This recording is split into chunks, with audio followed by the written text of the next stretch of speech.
Welcome to 12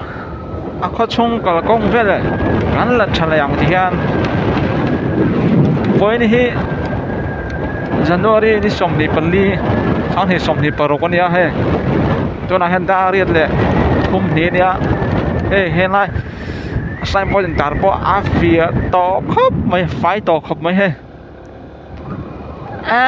kalkong po tha to ve he lai marking te po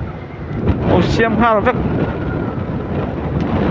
ăn vào to khóc mấy he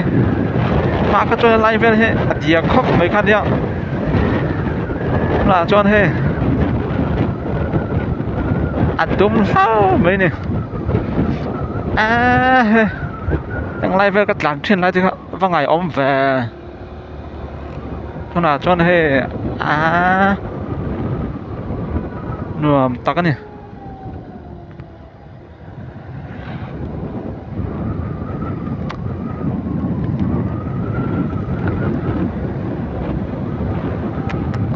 Bahan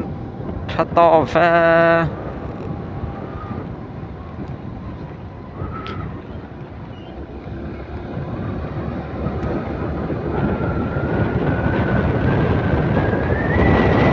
nuông to letuk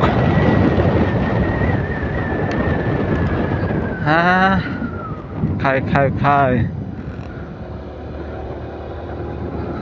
kalau nó pori to khop mấy ạ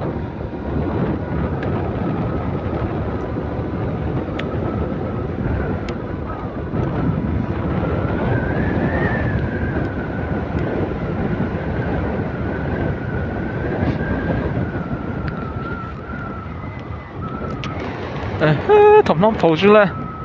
bà rất tốt nè ha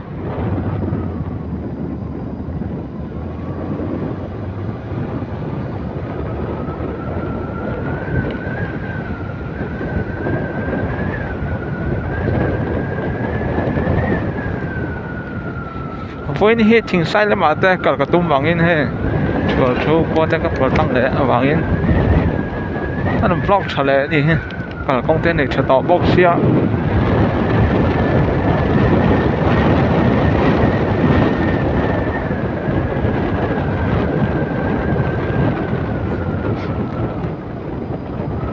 nó chỉ lăng đâu khai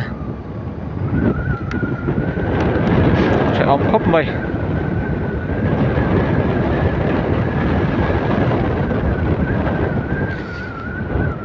hang lại về có hiệu và phái tổ về hú nuông tàu khóc mày he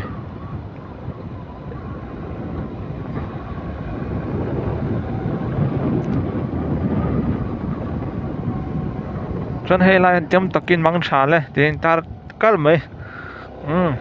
ni po đâm takin mang trà le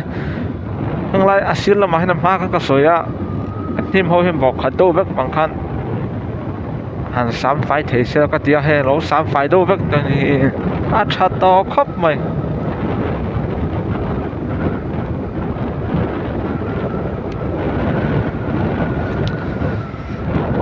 thằng chặt đâu có tụ vắng in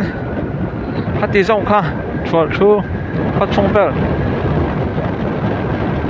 vlog thấy chun lại phát mê rồi xe